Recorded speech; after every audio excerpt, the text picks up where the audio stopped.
उसके बाद वो जब तक वहां पर रहे कोई सुनवाई नहीं की। फिर आइए दूसरे चीफ जस्टिस पे, श्रीमान चंद्रशेखर जी। कई बेंच बदल गए, इधर गए उधर गए, कुछ हुआ नहीं। श्रीमान चंद्रशेखर जी आए और वो दम बड़े तल्ख थे। एफआईआर हुआ कि नहीं, उनका पहला था नोट।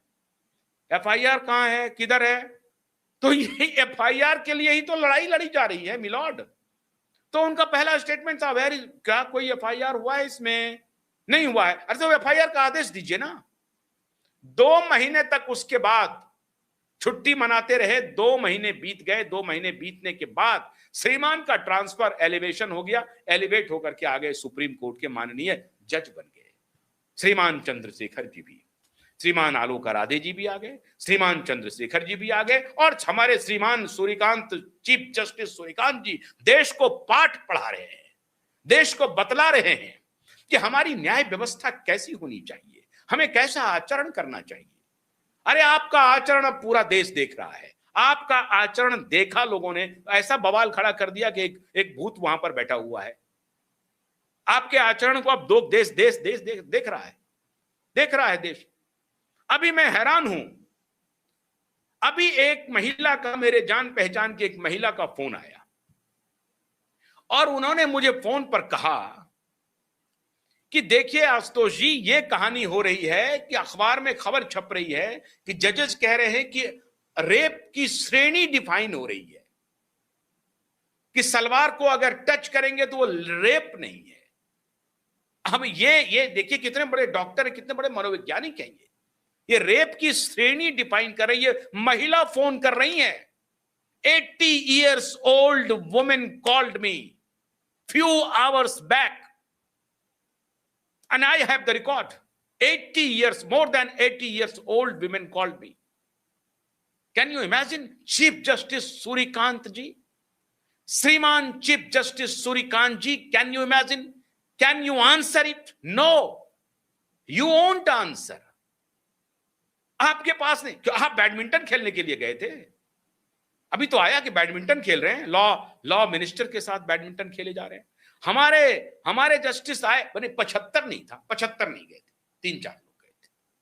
75 जजेस। No, this is absolutely wrong reporting. Whosoever reporting on social media, this is rubbish news spread by crooked man.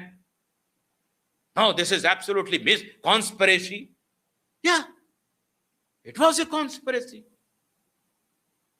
75 लोग नहीं गए थे, तो 3 लोग गए थे ना। 3 लोग क्यों गए थे? 3 लोग क्यों गए थे? बैडमिंटन खेलने के लिए।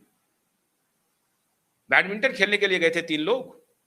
देश देख रहा है। जस्टिस कृष्णय्यर ने 1989 में, और ये श्रीमान नीलेश ओझा जी ने मुझे कहा है, मैं रिपीट कर रहा हूं, जस्टिस कृष्णय्यर ने कहा कि ये लाल दीवार, एक दिन लोग इस लाल दीवार पे चढ़ जाएंगे, और मैं पूरी जिम्मेदारी के साथ कहता हूं कि प्रेजेंट डिस्पेंसेशन, प्रेजेंट जजेस are making this true, and it will become true, and you all जजेस will be held responsible with all conviction and accountability and responsibility. I am saying this.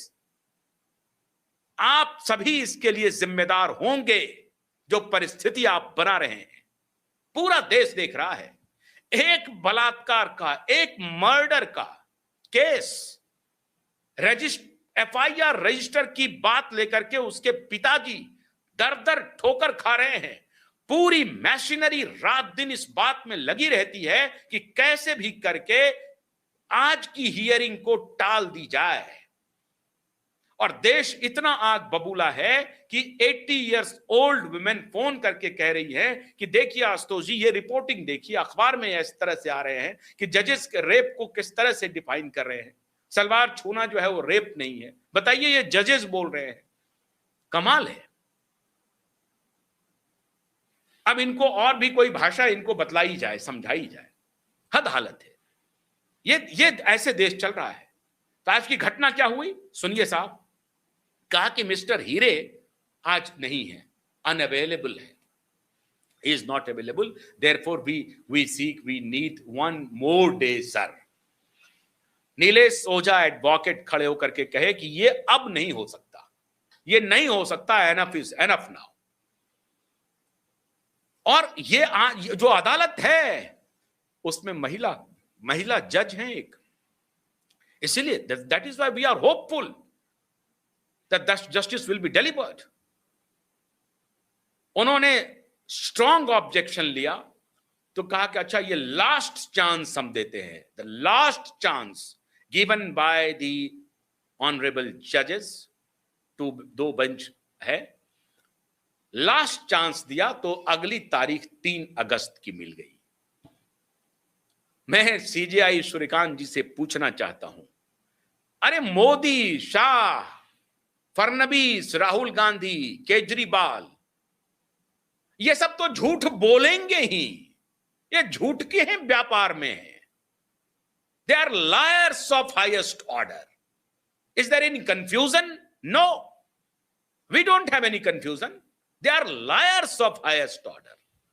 They lied. पूरी दुनिया जानती है।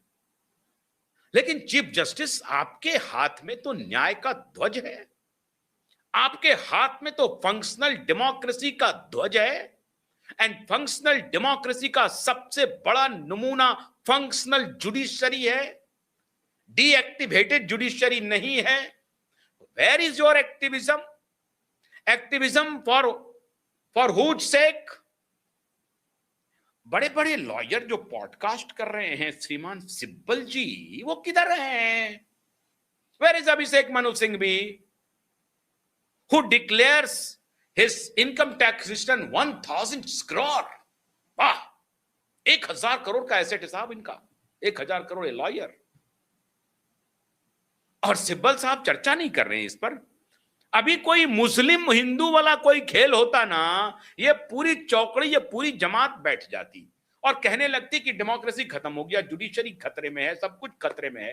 अरे सिब्बल बोलो तो सही, अरे सिंघवी बोलो तो सही, मुंह खोलो तो सही। मुंह में दही जमा है क्या? बोलो आकर के, बोलो ये केस किससे जुड़ा है।